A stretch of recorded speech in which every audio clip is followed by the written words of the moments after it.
السلام علیکم جی. آج کی ویڈیو میں بات کروں گا کہ جو پاکستانی میڈیا ہے بیسکلی اس کا کردار کیا ہے ہماری سوسائٹی کو بنانے میں. تو آئے روز ہم دیکھتے ہیں کوئی ایک نئی بات کو لے کے بیٹھے ہوتے ہیں. آج کل چل رہا ہے جی کہ صدارتی نظام پاکستان میں آنے والا ہے. کوئی فیک اکاؤنٹس ہیں, کچھ جو ہے نا مختلف طرح کی سٹوریز آ رہی ہیں جی کہ پاکستان کے اندر صدارتی نظام آ رہا ہے, کیونکہ جو مافیا ہے وہ اتنا سٹرونگ ہے جی کہ وہ وزیر اعظم صاحب کو یا جتنے بھی ادارے ہیں ان کو کام نہیں کرنے دے رہے. اب بات یہ ہے کہ اگر عمران خان صاحب ایز اے پرائم منسٹر کام نہیں کر پائے تو کیا پریزیڈینشل جو نظام آنے کے بعد کیا ان کے ہاتھ میں کون سا جن آ جائے گا بھائی, جس کو وہ کہیں گے اور جو معاملات سارے حل ہونا سٹارٹ ہو جائیں گے. یہ صرف عوام کو ایک بتی کے پیچھے لگانے والی بات ہے.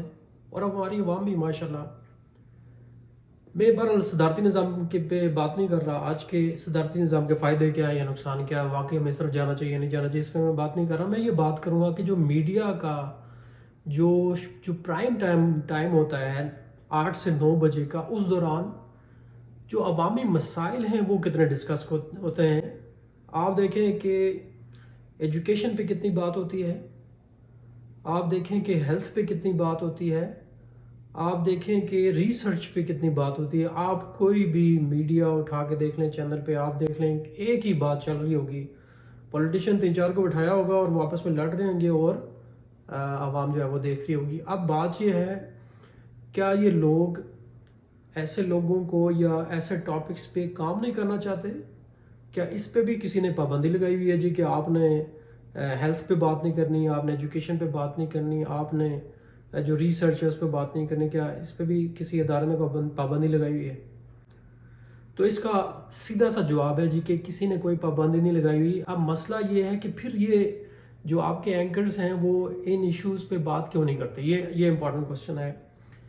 تو ان ایشوز پہ وہ بات اس لیے نہیں کرتے میرے دوستوں, میرے بھائیوں, کہ ہم لوگ صرف انہی چیزوں کو پسند کرتے ہیں اور اسی کی وجہ سے ان کو ٹی آر پیز ملتے ہیں, جس کی وجہ سے ان بیچاروں کی بھی مجبوری ہے کہ وہ آپ کو وہی چیز دکھائیں جو آپ لوگ پسند کرتے ہیں.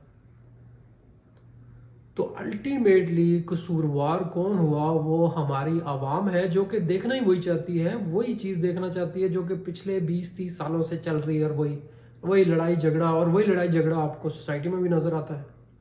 کسی بھی آپ چلے جائیں, آپ کو ایسے بھیانک واقعات نظر آتے ہیں کہ انسان جو دماغ ہے دنگ رہ جاتا ہے. انسان کہتا ہے جی کہ اتنا ٹائم ہے ویلے لوگوں کے پاس کہ وہ یہ ایکٹیویٹیز کرتے ہیں. تو اب بات یہ ہے کہ جب ٹی آر پیز ان ایشوز پہ, جو ریئل ایشوز ہیں, ان کو ڈسکس کرنے پہ بھی ملنے لگ جائے گی, تو یہ جو ٹی وی کے اینکرز ہیں یہ ان ایشوز کے اوپر بھی بات کریں گے. ان اینکرز کو اپنی ٹی آر پیز کو چھوڑتے ہوئے اپنی ٹی آر پیز کا اتنا خیال نہ کریں, ان کو ان ریئل ایشوز کے اوپر بھی بات کرنی چاہیے. تو اگر آپ کو لگتا ہے کہ میری بات میں کوئی سچائی ہے تو مجھے کمنٹس کے اندر اور اس ویڈیو کو شیئر کر کے یا لائک کر کے مجھے بتائیے گا. ملتے ہیں آگے کسی اور نئی ویڈیو میں.